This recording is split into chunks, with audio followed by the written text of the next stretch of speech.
seu time é o seu reflexo, né? Todo time é o reflexo do líder, né? É o espelho, né? E esse espelho, será que ele está refletindo algo de avanço ou ele está estagnando?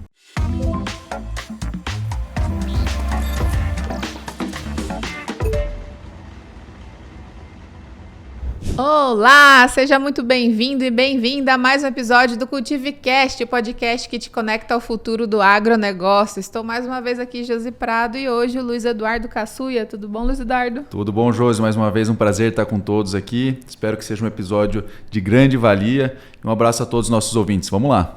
Vamos lá, hoje a gente tem um assunto muito interessante para conversar aqui com a nossa convidada especial, mas antes, aqueles recados básicos que você já sabe. Se você está no canal do YouTube, por favor, se inscreva no canal, não custa nada para você, 5 segundos, e você ajuda muito essa mensagem a chegar mais longe no agro.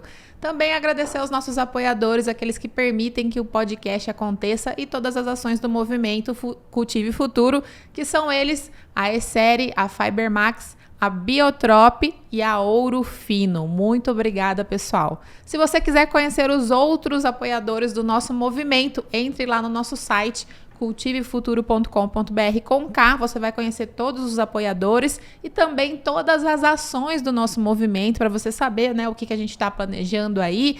Se inscreva também na nossa newsletter, que é gratuita, e você recebe todas as informações, além de uma curadoria de notícias toda semana no seu e-mail. Certo? Então esses foram os recados. E agora, apresentando a nossa convidada especial, estou aqui com ela, que é engenheira agrônoma, sócia fundadora e diretora executiva da 3A Consultoria, produtora rural, construiu sua carreira como líder comercial em multinacionais e canais de distribuição, e hoje atua como mentora de liderança para profissionais e empresas do agro. Também atua como diretora de unidade do Instituto Hop, aqui do oeste da Bahia. Estamos falando com a Daiane Lodi. Tudo bom, Daiane? Tudo bem, é um prazer estar aqui. Agradeço muito pelo convite. Nós que agradecemos, e vamos falar de um assunto muito importante, muito necessário, né? Que é a construção de liderança aí. É necessário em todas as áreas, em todos os setores, mas vamos focar aqui no nosso setor do agro, que também está precisando aí dessa construção. Começando então, perguntando para você, né?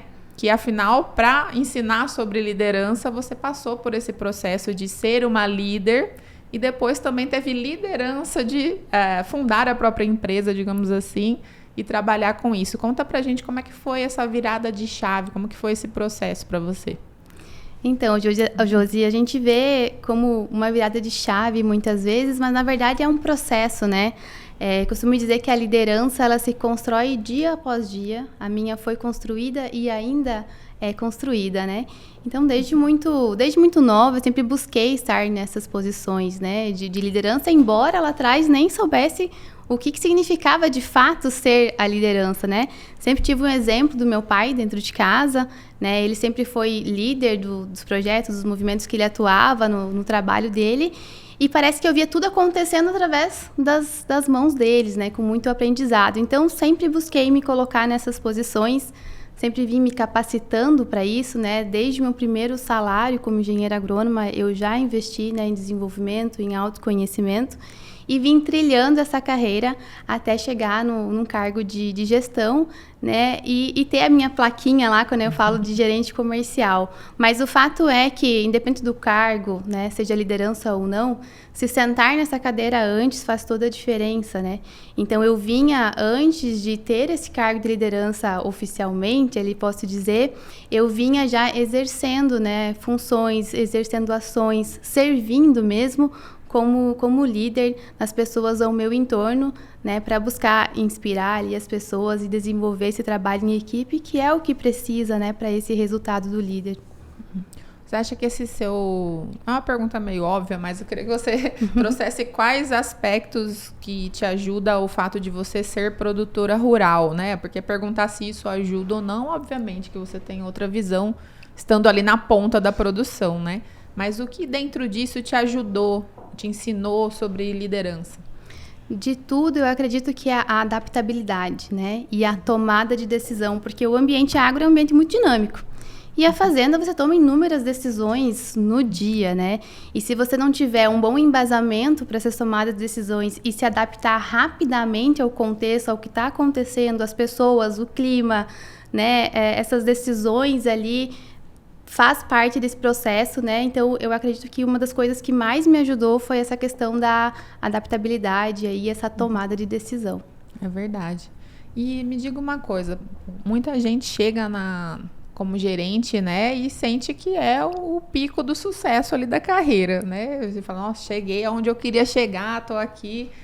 O que te levou a, digamos assim, desistir dessa função, né? Que tipo de inquietude você observava ali que te fez querer e seguir um outro caminho? Eu sempre gostei muito, né, da área comercial, do agro, então atuei, né, uma década aí nesse intuito. E também sempre gostei muito de desenvolver pessoas. Mas chegou um determinado momento que a minha vontade de desenvolver pessoas, ela passou um pouco daquela minha vontade de exercer a função comercial. E aí ter essa mudança, né, sair desse ambiente corporativo, ir para a mentoria, trabalhar, foi uma forma que eu encontrei de escalar, né, de poder ajudar mais profissionais, ajudar produtores também.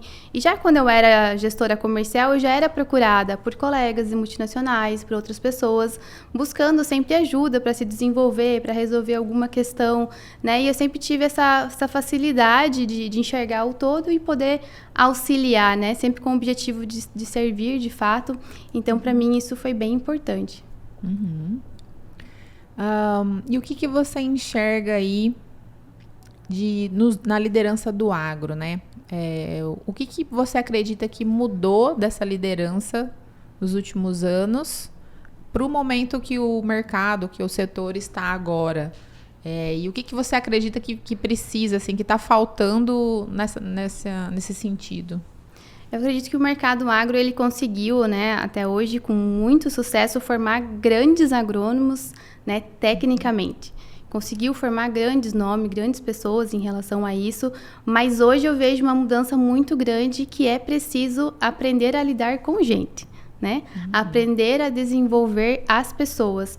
Porque o cargo, né, de liderança, a gente geralmente ganha esse cargo como mérito por ter sido um excelente especialista, né? Daquilo que a gente veio desenvolvendo, mas poucas vezes a gente pega esse cargo de liderança onde a gente foi preparado para assumir esse cargo, né? Então, uma das coisas que mudou muito é essa questão da forma de liderar mesmo. Então, antigamente era uma forma mais autoritária, né? Mais um comando. A pessoa, para ela ser vista como líder, ela precisava entender muito do processo, do que ela estava fazendo, né? Entregar resultado. E hoje há essa mudança onde esses profissionais que já têm muito embasamento, que já têm a parte técnica, né, que a gente vai desenvolvendo, essa pessoa hoje ela precisa aprender a desenvolver outras pessoas para fazer o mesmo trabalho que ela faz e de forma melhor ainda, né? Então, isso é uma coisa que mudou bastante. Então, essa questão do desenvolvimento comportamental, a inteligência emocional, a entender de pessoas, a querer desenvolver as pessoas, é uma coisa que mudou muito, porque hoje, se você não desenvolve o time que está abaixo de você, se você não desenvolve as pessoas, os teus resultados ficam limitados. E aí você acaba sendo o gargalo, né, do seu próprio time e dos resultados. Bacana, né? E Daiane, nós estamos conversando com diversas pessoas do nosso setor, né? E de fato esse desafio de liderar um time, né? Lidar com as pessoas hoje está muito em alta. O pessoal tem uma grande dificuldade, né? E ao mesmo tempo pessoas também são as soluções, né? E o que você está enxergando hoje? Qual que você acha que seria o caminho ideal para os produtores rurais, para os empresários que estão se desenvolvendo em liderar suas equipes, né? Onde que está acontecendo o erro, né? Em que parte que você acha que esse pessoal pode melhorar? Eu acredito muito no autoconhecimento, embora, né, pareça muito clichê, mas o autoconhecimento, o que é? É você entender como você reage à pressão, como você reage à ansiedade, como você reage aos seus desafios, quais são as suas tendências comportamentais diante de uma dificuldade, diante de uma tomada de decisão, né, da resolução de um conflito. E por que eu digo isso? Porque através do autoconhecimento você vai entender tudo isso e também, né, com esse entendimento de liderança, você entende que o seu time é o seu reflexo. né? Todo time é o reflexo espelho, do né? líder. É Exato, o espelho, exatamente. né? E esse espelho, será que ele está refletindo algo de avanço ou ele está estagnando? Então, embora pareça clichê mesmo, é olhar para dentro, para entender sobre si, sobre as suas tendências, e aí fica muito mais fácil entender o outro. Então, associar isso, né, nesse desenvolvimento, eu acredito que isso é um caminho muito importante, até quando a gente pensa em sucessão familiar, né, que a gente vê muitos conflitos por aí. Então, eu acredito que ter esse autodesenvolvimento também vai estimular com que o seu time busque isso. Você cria a cultura do autodesenvolvimento e essa cultura ela vai levando todo mundo na direção, né, de melhores resultados. Então, o primeiro passo aí é o líder, de fato, se autoconhecer, se capacitar para ser um líder, né, de fato, porque não é fácil ser líder, né? Não é simples. Então, exige treinamento, exige essa capacitação para que esse espelho possa ser passado para os demais. Exatamente. E a gente sempre fala, né? Eu costumo dizer também que o primeiro projeto de um líder é ele mesmo. E o segundo é seu time. Perfeito. É a partir dele. É aquela... Eu gosto daquela frase, né? Quando você está no avião ali antes de decolar, né? Aí o capitão ele fala, né? Ou a comissária fala, né? Que em caso de despressurização, primeiro coloque a máscara em si, né? Para depois ajudar o próximo. Porque se você for ajudar o próximo, primeiro, pode ser que você fique sem ar, você não consegue nem ajudar o próximo e nem se ajudar. É verdade. Então, primeiro, se autoconheça, se capacite para depois passar isso para os demais, né? Bacana. Então. E você, como líder, Luiz, até aproveitar, você lidera aí um time na consultoria, né? E tem a Fazenda também, querendo ou não... Dá um suporte, né? Dá o suporte. O que você sente de maior dificuldade assim, na gestão de pessoas? De fato, Josi, o que a Daiane nos pontuou é o primórdio, né? Você se autocapacitar, primeiro. Você se autoconhecer, né? Porque daí você entende as suas fortalezas e aonde você pode trabalhar de fato. Onde você é bom. Onde é que eu posso ajudar meu time? Em segundo momento, alinhamento, né, com o time. Eu acho que passar essa cultura... né? Trazer o dia a dia ali, você chegar na fazenda, você ir lá e recolher um lixo no chão, você pegar e trazer uma lixeira ali para aquele local, você já começa a organizar um ambiente e eles vão observando, né? Não é do dia para a noite que você vai conseguir resolver, às vezes, uma bagunça, uma desordem, porque a pessoa que está ali é daquele jeito, né? Mas com um mês você fazendo isso, colocando na cabeça da pessoa que a organização é importante, aí você fornece estrutura para ela, tem uma lixeira ali agora organizada, tem uma placa de organização aqui, um ambiente organizado, você deixa esse ambiente preparado, as pessoas automaticamente elas vão se adaptando àquilo, né? Incrível como o ser humano se adapta, né? Então o ser humano tem essa capacidade de adaptação. Então não tem mistério mesmo, né, Daiane? Eu acho que é isso, se autocapacitar, se autodesenvolver e ir passando para a equipe, né? E também treinando a equipe, né? É muito importante ter profissionais capacitados que possam treinar a sua equipe, levar informação nova. Então, ao longo dos anos, né, essa equipe vai se autodesenvolvendo, de fato. É um trabalho de médio e longo prazo, né? É criar a conexão, né, com o time que você está ali. E você trouxe até o ponto, né, da gente entender nossas fortalezas, né, nossos pontos positivos, mas também convido a olhar o outro lado, né? O que eu não sou tão bom, né? O que eu posso melhorar, né? E eu preciso, de fato, ser perfeito? Preciso melhorar em tudo ao mesmo tempo? Por que não eu ter uma pessoa no time que faz bem aquilo que eu não faço? E que ela entenda o quanto ela é importante dentro daquele time na construção do resultado. Tudo isso, né, gera essa cultura de se tornar vulnerável, né? Das pessoas verem que você não é uma pessoa perfeita e as pessoas terem mais essa empatia, essa conexão, porque ninguém se conecta com quem é perfeito. A gente se conecta com aquele que tem vulnerabilidades tanto quanto a gente, né? E trazer essa pessoa, olha, eu não sou tão bom nisso, eu estou buscando melhorar, mas você já é excelente nisso. Então, é um prazer ter você no meu time aqui, você faz total diferença na entrega no final do dia. Verdade. Então, isso traz muita conexão quando a gente pensa em time. E eu estou refletindo aqui porque a gente não via esse tema sendo falado, né, em anos anteriores. É um tema que tem se discutido muito atualmente. Justamente porque acho que não só houve uma mudança aí de era que está acontecendo, né, em todos os setores, enfim, nas relações humanas. Até você comentou ali a questão de que antes a liderança era muito de mandar, né, a pessoa mandava, como que é aquela frase lá, manda quem pode, obedece quem tem juízo.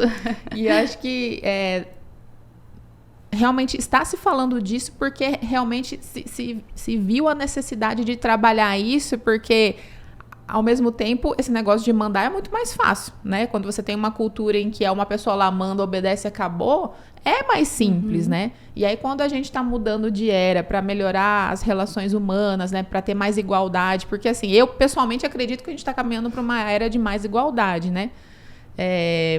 Fica esse desafio, caramba, como que eu vou engajar as pessoas, sendo que eu não tenho esse poder de voz? Como que eu vou, né? Eu não tenho mais essa ferramenta, eu tenho que chamar elas pro meu lado, fazer com que elas sejam engajadas, e por isso que tem que começar do líder, né? Porque assim, como que você vai engajar essas pessoas? E ao mesmo tempo tem muita reclamação de tipo, essa nova geração, né, não quer saber de nada, enfim, porque é justamente isso. Como você está mudando a consciência de até os pais, né, que antigamente eram autoritários e hoje não, você tem que ter uma outra educação. Como que você agrega tudo isso, né, para conseguir que as coisas aconteçam e, enfim, e todo mundo fique beneficiado. Exatamente. E eu vejo que também um ponto que culminou nisso, Josi, é a velocidade que as coisas estão acontecendo. A velocidade que é cobrado a gente entregar uma meta, a velocidade que as coisas estão tomando, né? Antigamente era um outro ritmo, então entregávamos menos, né, no tempo. Hoje, a alta produtividade, essa exigência de entregar mais em menos tempo, ela é constante e acaba que precisa se adaptar. Então, antigamente, o líder, ele era mais aquele do comando, né? E centralizava muitas decisões, né? Não dava muita autonomia para o time. Então, ele acabava sendo o próprio gargalo, né? De desenvolvimento, né? E resultados. Com o avanço de tudo, com esse ritmo mais acelerado, as pessoas tiveram que parar, né? As lideranças, principalmente, e olhar para dentro. Como é que eu posso fazer mais em menos tempo? Eu preciso ter mais braço. Primeira coisa que a gente pensa. Mas como que eu vou ter mais braço que consiga, de fato, executar aquilo que eu executo? Como que a gente constrói, que nem a gente fala muito, um time autogerenciável? Então, eu acho que também nessa necessidade, o líder se viu obrigado a parar e pensar, poxa, o que eu vou fazer? Eu tenho um time aqui que não anda sozinho? Eu tenho um time que não tem autonomia? Será que eu estou extraindo o melhor de cada um desse time? Então, eu acho que essa olhar para dentro, buscando também uma entrega de resultado, porque no fim do dia, né, o líder ele é guardião de resultado. E a partir do momento que ele entende isso, ele começa a achar várias formas de conseguir atingir, né, o que ele precisa. Então, nesse contexto todo, eu acredito que também teve essa questão, né, do ritmo acelerado, para que a gente buscasse alternativas e, como o Luiz falou, são pessoas, né? Ao mesmo tempo que às vezes o gargalo é a solução, né? Sim. E entre o gargalo e a solução, quem vai editar o que vai acontecer é quem está na liderança, né? Porque a gente sempre pensa que vai construindo essa questão cascateada, né? De fato. Então, essa busca aí, esses termos de liderança, eles têm mais aparecido também, né, nesse movimento, desse processo. Verdade. E acho que esse processo de autoconhecimento, ele é tão profundo mesmo, né? Parece também fácil falar aqui, mas às vezes você se encontra com as suas dores, tem que trabalhar toda essa parte para no final, por exemplo, você trabalhar um medo de que seu funcionário, por exemplo, pegue o seu lugar, que eu acho que isso é uma das principais medos, assim, dos líderes que não estão se desenvolvendo, né? Que acaba atrapalhando, às vezes, o time, né? De você, se eu der muita liberdade, a pessoa vai tomar meu lugar, né? Então, assim, mas ao mesmo tempo fica preso porque não tem a pessoa não consegue fazer sozinha. E aí, acho que uma das principais coisas, refletindo aqui também, que eu aprendi, assim, também como líder, é quando eu desapeguei disso, sabe? Quando eu pensei assim, caramba, eu só vou conseguir o que for pra mim. Se alguém, por exemplo, vir porque é melhor aquela pessoa e trocar, por exemplo, ganhar, eu pensei assim, a pessoa merece, eu não vou ficar sem o meu espaço, eu vou para outro lugar, eu vou para...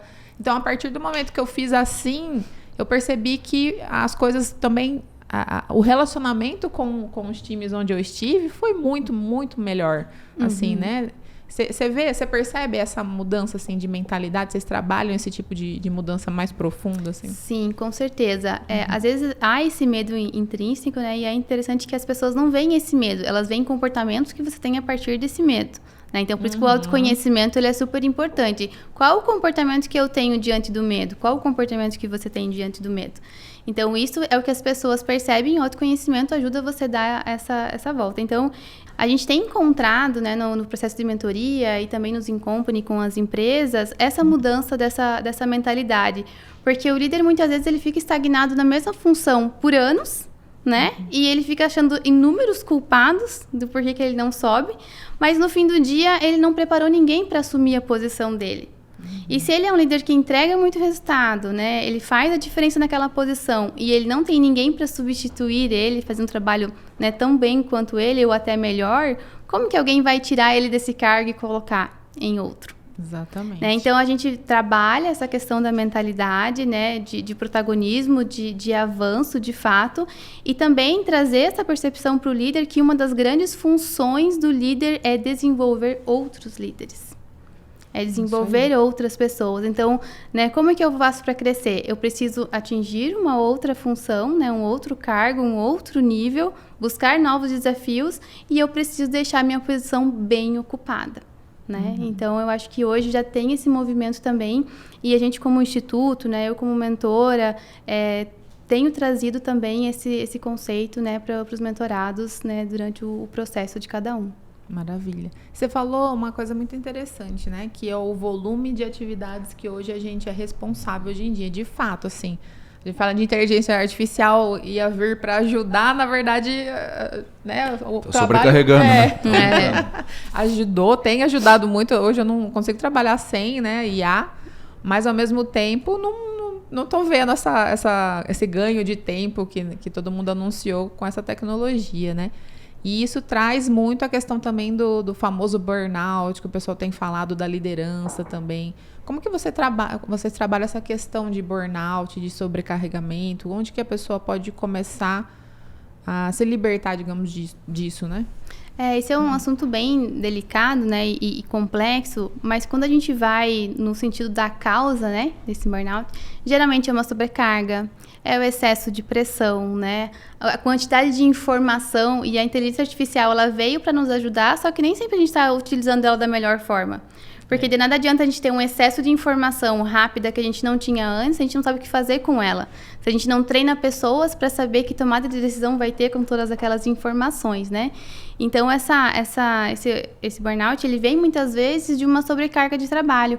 E quando a gente fala de liderança, o que chega muito para mim é essa centralização. O líder, ele fica tão preso a entregar resultado e ele fica tão preocupado em entregar um bom resultado que ele acaba não tirando tempo para desenvolver o time dele para entregar nos parâmetros dele e ele acaba abraçando todas as funções para ele mesmo, se sobrecarregando, né? E aí entrando nesse ciclo vicioso e sendo o gargalo do time muitas vezes, né? Então, nesse processo, né, a gente entra bastante em delegação, né? O quanto nós sabemos, de fato, delegar uma função.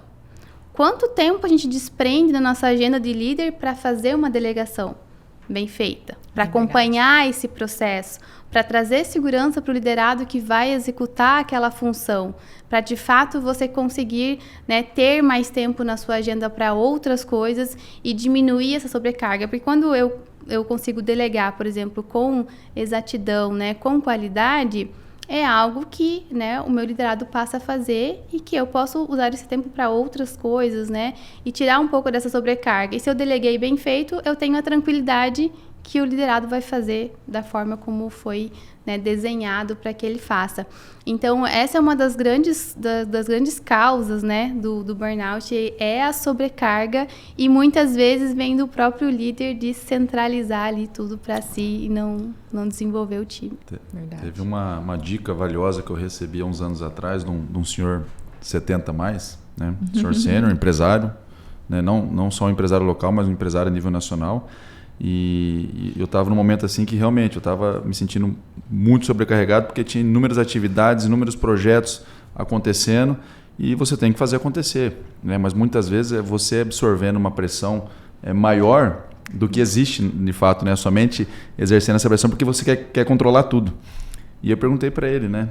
Seu Rubens, como é que o senhor lida com esse monte de ações, né? Projetos, negócios e tudo mais? Aí ele me falou assim, ó, que ele demorou para aprender isso, né? Aprendeu tarde, mas era uma dica que ele gosta de passar adiante, que você tem que estabelecer metas.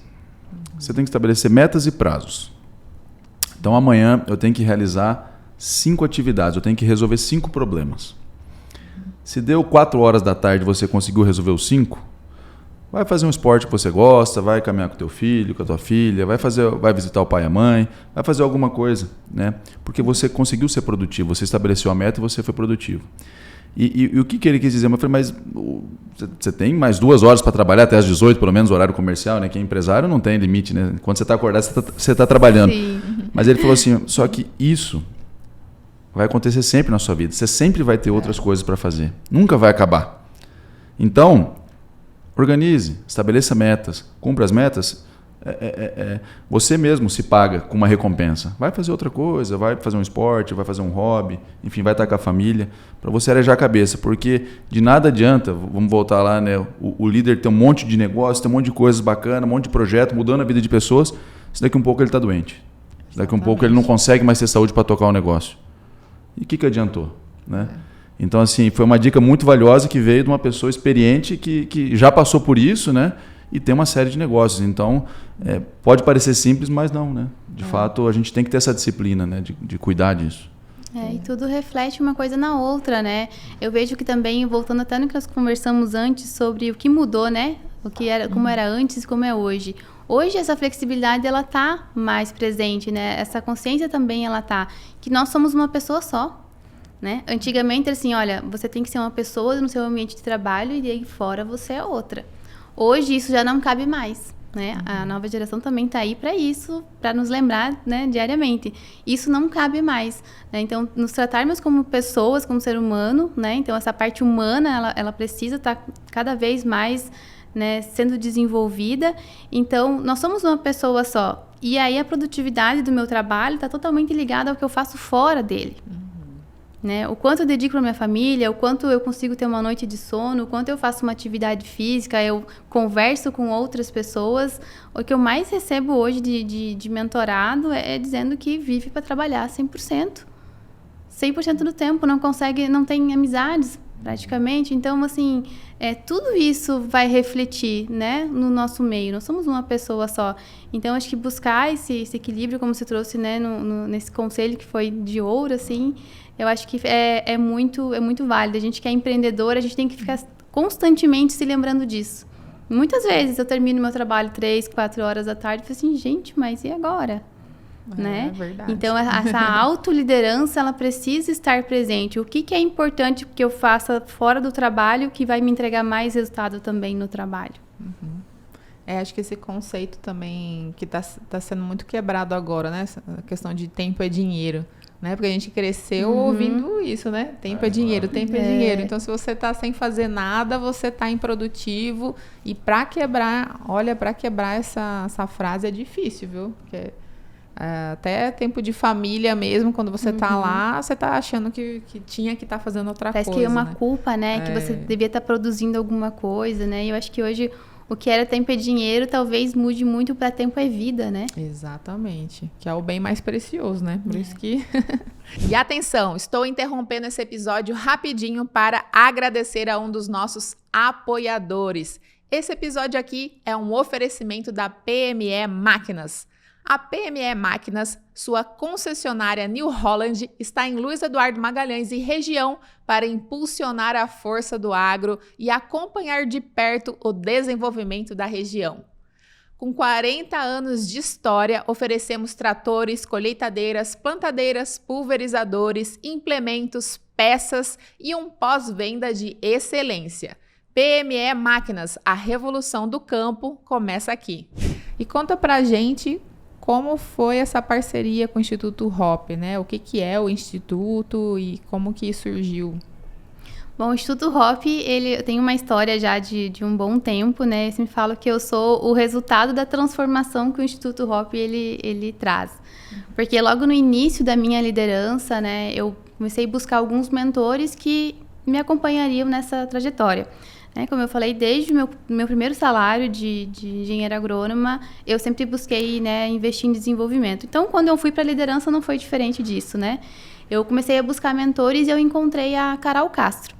A Carol, ela é CEO do Instituto Hop, e uma coisa que me chamou muito atenção foi a forma prática como ela tratava a liderança, né? A forma objetiva, a forma, né, de trazer ferramentas de fato e não romantizar, né?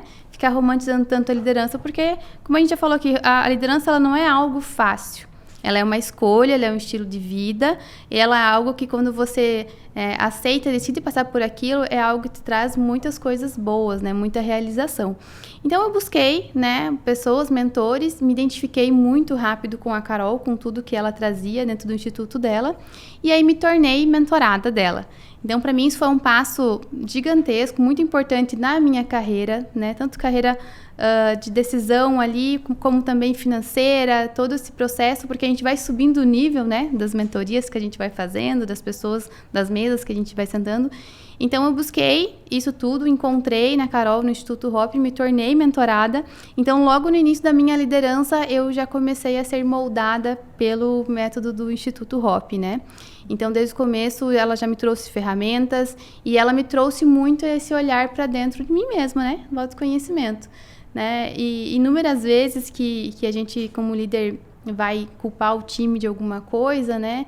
É uma das coisas que eu aprendi muito no Instituto, é aquilo que eu estou apontando no meu time, o que eu tenho responsabilidade naquilo. Então, ela me trouxe muito forte isso, me desenvolveu como líder, né? Minha formação, ela é pelo Instituto. O Instituto, ele é uma escola de formação e desenvolvimento de líderes. Então, ela é, de fato, uma escola. Então, eu aprendi, passei meu processo ali, e quando eu fui fazer a minha expansão, quando fui fazer a transição de carreira, eu fui convidada a ser mentora associada para atender o segmento do agro dentro do Instituto. Então, o Instituto ele tem vários experts, né? A gente tem um foco muito importante em experiência, porque para você mentorar qualquer pessoa, você precisa ter experiência, né? Aquela vivência. Então, eu passei a ser mentora associada, as coisas foram evoluindo, e aí no ano passado veio o convite para ser diretora da unidade, né, aqui da região oeste da Bahia. Então, aceitei mais esse desafio, e aí agora estamos trazendo aqui essa cultura. Então, eu tenho um relacionamento, né, uma história com o Hop de construção, né, e de fato eu me tornei ali o resultado da transformação que o Instituto traz. Muito bom. E quais são os principais temas que vocês... A gente teve a oportunidade de conversar recentemente, né? E você trouxe temas muito interessantes, assim, que a gente vendo quer fazer também, né?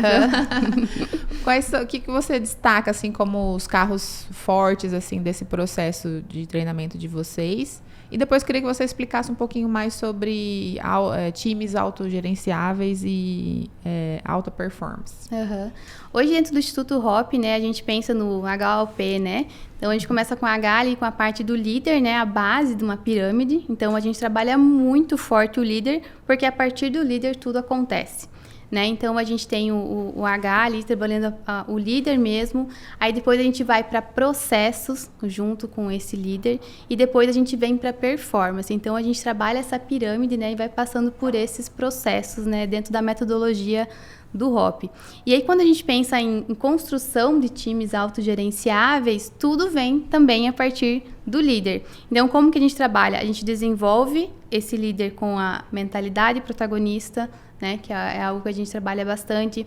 A gente trabalha esse autoconhecimento, essa percepção dele, essa segurança dele como líder, como pessoa, e no que ele pode entregar, como que ele pode entregar para esse time. Aí a gente estrutura com ele os processos que vão levar ele a ter esse time autogerenciável e depois também na performance. E aí dentro desse caminho a gente trabalha inúmeras ferramentas, né, para que tenha desenvolvimento desse líder sempre de forma muito personalizada, fortalecendo a cultura da empresa, né, que a gente está trabalhando. Então, é mais ou menos esse o caminho que a gente desenha para que esse líder, né, ele de fato seja o guardião de resultado, ele entregue resultado e ele desenvolva pessoas que façam tão bem o trabalho quanto ele ou até melhor, né? E vocês têm conseguido fazer esse trabalho em fazendas já? Porque eu sei que é uma iniciativa recente, né, de trabalhar esse tema na região. E para empresas é muito mais fácil. As empresas já têm consciência de que precisam trabalhar isso. Nas fazendas, vocês já têm conseguido? E se sim, qual a objeção, né, a principal objeção? Porque realmente tem uma certa dificuldade, uma resistência, né, a esse tema. Ainda tem, mas eu vejo um movimento, né, uma mudança, essas grandes, principalmente, né, os grandes grupos, né, de fazendas, vem tendo abertura mais para essa conversa. Aqui, como a gente está começando, né, e eu sou a única mentora do agro dentro do Instituto, então o nosso movimento tem começado aqui agora. Eu quero poder ter a oportunidade de sentar aqui com vocês e trazer vários casos, né, de fazendas, mas também eu estando dentro da fazenda, essa questão da sucessão familiar, né, das lideranças, eu tenho visto o quanto é importante a gente desenvolver e tenho também adquirido experiência para ajudar, né, outras fazendas. Então, nesse sentido, eu vejo que está tendo uma abertura, né? E logo a gente vai conseguir desenvolver grandes trabalhos aí dentro das fazendas. E outras empresas do agro, a gente já atende bastante a questão de cooperativas, a própria ProSoja também a gente já está atendendo. Então, né, é um processo que o agro está vivenciando, mas que está andando para grandes resultados em relação a desenvolvimento de lideranças. Uhum. E falando em resultado, eu queria que você compartilhasse com a gente qual que você, na sua carreira, na sua trajetória, mais te marcou, assim, claro, não precisa citar nome, né? Claro. Uhum. Mas algum que você guarda com carinho, né? Que tenha sido mentorado. Tem vários, né? Tive a oportunidade de conviver com vários mentorados, mas uma que me chamou muito a atenção, que eu sempre me recordo, foi uma revenda também, né? Um canal de distribuição que eu peguei lá de São Paulo para atender, onde eu atendi todas as lideranças, né, desse canal de distribuição. Eles estavam se reestruturando e quando eu atendi o gerente deles, né, ele veio com uma série de queixas, né? Ele basicamente estava justificando que ele não era um bom líder porque ele não tinha uma boa liderança acima dele. E isso é muito comum, gente. Muito comum. E eu vim trazendo ao longo de mais de uma sessão essa consciência para ele, né? Do quanto ele estava usando isso como muleta, né? Porque ele não tinha uma liderança, ele não estava fazendo a liderança dele abaixo com os liderados. Isso foi uma virada de chave muito grande para ele, né? Ele saiu muito pensativo nisso na sessão. Eu até nem tinha entendido o impacto que eu tinha gerado nessa fala para ele, mas terminamos a sessão. Na outra sessão, ele começou já a sessão trazendo esse ponto. Assim, Dai, depois daquela pancada que você me deu na última mentoria, mudou totalmente a minha visão. Eu vi o quanto eu estava sendo omisso com o meu time, porque eu não estava tendo a liderança. Né? E aí é isso que eu quero trazer. Apesar da circunstância, né? Apesar de você talvez não ter uma liderança, o que você pode fazer com o time que você tem abaixo de você? Então, esse movimento gerou um movimento muito grande no canal, e aí eu vim trabalhando com os outros gestores também, e aí numa outra sessão, mais se encaminhando para o final, ele trouxe para mim assim, Dai, o ambiente é outro. Né? A empresa é outra, eu fico até arrepiada. O ambiente é outro, a empresa é outra, a responsabilidade, o senso de responsabilidade de todo mundo aumentou, né? O protagonismo que a gente traz, que não é só uma palavra bonita, mas é de fato uma característica que precisa ter na liderança, ele está existindo dentro da minha empresa. Então, para mim, a mentoria ela foi um processo excelente. Né, ele trouxe isso para mim e para mim validou muito o meu trabalho, e eu tive certeza, é isso que eu quero. Através da minha experiência, através de uma metodologia sólida, direcionar essas empresas para que elas tenham mais resultados, né? Realmente, porque se você pensar, né, um líder, ele não espera pela liderança de ninguém. Ele tem que partir, ele entende qual que é o posicionamento dele ali dentro do sistema, digamos assim, mas ele não deve esperar pela liderança, porque senão ele não é um líder, Exatamente. Então, assim, então a gente tem que estar sempre nessa, né? Beleza, ninguém vai vir me salvar, mas eu posso salvar meu time. Então, o que tiver ao meu alcance, eu vou fazer. E, embora parece até óbvio, né? Aqui contando. Mas, às vezes, essa pessoa está tão imersa naquilo e ela não foi preparada para aquele lugar que ela não consegue ver a saída. Ela não consegue se resgatar, né? Para ela avançar e, de fato, se tornar um líder mesmo. E você comentou sobre a sua relação com o Instituto Hop, né, no início, através da mentora, né, a Carol. E esse tema, né, de mentores hoje está muito em alta também. Grandes empresários, pessoas de sucesso comentam, né, da importância de ter bons mentores na vida. Acho que durante o passado não tinha essa característica, né, de falar que a pessoa era mentora, mas você tinha grandes amigos, pessoas importantes ali no teu ciclo que te ajudavam a te orientar, né? E hoje nós temos os mentores. Para quem está nos ouvindo, nos assistindo aí, que dica que você dá? Quais são os três primeiros passos para essa pessoa poder buscar um mentor? Como é que ela encontra um mentor? Porque é tudo muito novo e a pessoa tem dúvida, mas quem que vai ser a melhor pessoa? Para o meu caso, vamos pensar assim, né? Exatamente. Que dica que você traz, Daiane? A primeira, eu acho que é a mais importante de todas, na hora de você escolher um mentor, é alguém que já passou por onde você quer passar. Ou já passou por onde você está passando. Uma pessoa que já chegou. Talvez você esteja hoje num cargo de coordenação e você quer chegar num cargo de conselho.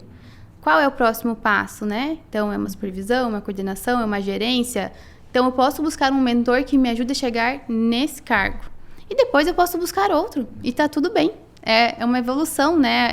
É uma escada que você vai subindo. Então, a primeira coisa é quais são as experiências dessa pessoa, o que essa pessoa passou para ela poder ser a minha referência, né? E isso dentro do Instituto a gente traz muito forte, um dos nossos pilares é a experiência.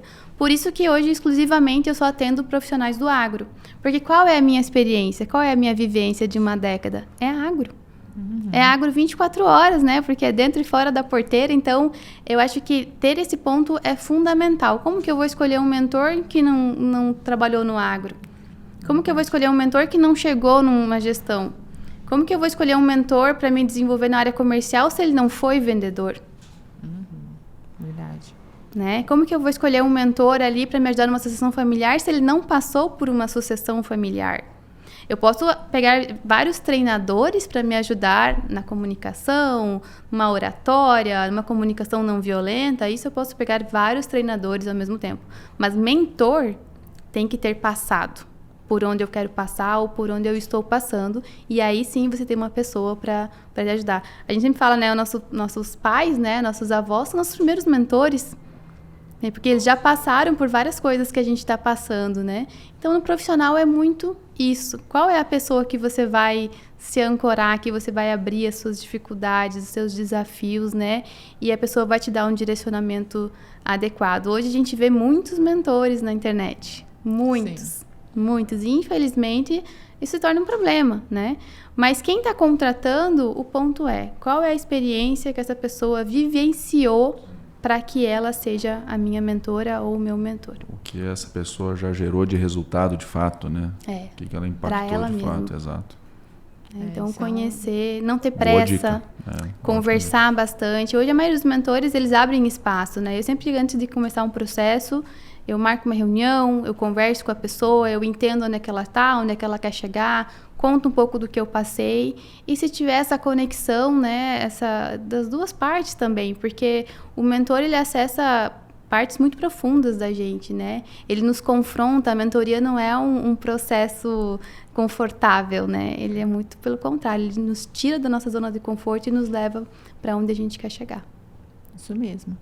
Bom, estamos caminhando para o final do episódio aí, né? E antes de eu fazer aqui umas perguntas rápidas, né? Para jogar aqui, tem algum assunto que a gente ainda não falou, Luiz, que você quer acrescentar? A gente sempre pede aquela dica valiosa, né? Que se a Dani puder trazer para nós algum livro que te inspirou, que mudou sua vida, ou mais opções além de um, né? Sempre é bacana a gente estar passando essas informações, porque pode ser que impacte outras vidas também de quem está aqui nos assistindo, nos ouvindo, né? Com certeza. Eu vou recomendar o livro da Carol Castro, né, que foi a minha mentora e ainda que é Líder Lidere. Então, nesse livro, por que eu indico ele? É uma leitura fluida, é uma leitura de fácil entendimento, é uma leitura prática e que já vai trazer ensinamentos para quem quer começar no cargo de liderança, para quem já está nele, que está começando, e para quem precisa resgatar, às vezes, né, pequenos ensinamentos, pequenos insights que podem mudar totalmente ali a sua jornada. Então, é um livro que eu indico bastante, assim, para todos os níveis de liderança. Muito bom. E pode... Só aproveitando também, né? Hoje, pensando no nosso setor, né, no agronegócio, quais são as 3 atitudes que um líder do nosso setor do agronegócio, seja de fazendas, de empresas, possa realizar a partir de amanhã? Que 3 atitudes que ele precisa ter para ele começar a virar a chave para ter um time bem desenvolvido? Primeiro é olhar para dentro, olhar para ele mesmo, né? Buscar esse autoconhecimento, como desenvolver isso, buscar identificar quais são os perfis do time que ele está trabalhando, né? Essa pessoa, será que ela tem tendência na prática, né? Ouvir mais, falar mais. Esse meu colaborador, ele é mais voltado para pessoas, para resultados. A partir disso, eu consigo moldar a minha comunicação, como é que essa pessoa vai se desenvolver. E aplicar, eu acho que o feedback, né? O feedback, ele tem várias formas de ser feito, né?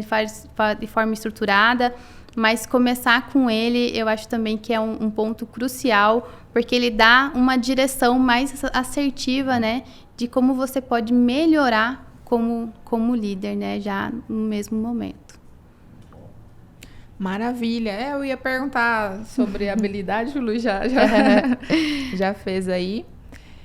Então, gostaria de agradecer muito, né, a sua participação aqui. Eu acho que esse é um tema que, né, carrega muita responsabilidade e muita necessidade aqui no nosso setor. Eu sei também que não tem como a gente aprofundar no sentido de ferramentas, porque é só você entendendo o que a pessoa está precisando naquele momento para você recomendar, né, e fazer o trabalho ali com ela. Mas eu queria deixar o espaço também para você convidar o pessoal a conhecer mais, né, onde conhece o seu trabalho do Hop e deixar uma frase aí que enfim, marca o seu trabalho, que você lembra sempre. Bom, o pessoal pode me encontrar, né, no Instagram, daianelodge.agro. Também atuo bastante no LinkedIn, né? Você pode me procurar como Daiane Lodge. E aí a gente pode também deixar meu contato, né? Se quiser conversar, quiser ter um bate-papo, como que o Instituto Hop pode ajudar aí no desenvolvimento das suas lideranças, vai ser um prazer, né, conversar e ver qual é a forma que eu posso ajudar cada profissional do agro, até porque hoje esse é o meu propósito, né? Maravilha. E a frase que mais impacta. E o recado que eu quero deixar, né, para quem está nos acompanhando aqui, é que, de fato, né, o primeiro projeto de um líder é ele mesmo e depois o time. Então, né, foque em você como líder, seus desenvolvimentos das suas habilidades, né? E um outro conselho que eu quero deixar aqui, a dica, se for ajudar, desenvolva cada vez mais a escuta ativa. Para quem está dentro da fazenda, principalmente, onde as coisas são muito dinâmicas, poucas vezes o líder para escutar de fato. Às vezes ele está escutando, mas ele está pensando em outra coisa, ele já está resolvendo 1000 coisas. E a escuta ativa, ela é uma das grandes ferramentas da liderança. E também, hoje, a maior tecnologia de um líder, ela é a conversa. Então, escutar e conversar. Esse é um dos grandes conselhos que eu deixo para qualquer liderança de qualquer nível hoje que está nos acompanhando aqui. Excelentes dicas. Muito obrigada, anotado. Então, agradecer mais uma vez, né? Também agradecer o Luiz aqui pela presença hoje. E você aí do outro lado, será que ficou com alguma dúvida em relação a esse tema? Deixa aí nos comentários ou então mande lá para contato@cultivefuturo.com.br, cultive com K, tá? Acompanhe os nossos episódios, como eu anunciei aí no último episódio, a gente está chegando já no final da primeira temporada, né? Logo a gente vai anunciar também quando começa a segunda temporada, onde a gente vai trazer novidades também. Você não perde por esperar, então fique ligado aí que assim que terminar essa, a gente também já vai anunciar a nossa segunda do Movimento Cultive Futuro. Muito obrigada pela sua audiência e até o próximo episódio. Tchau!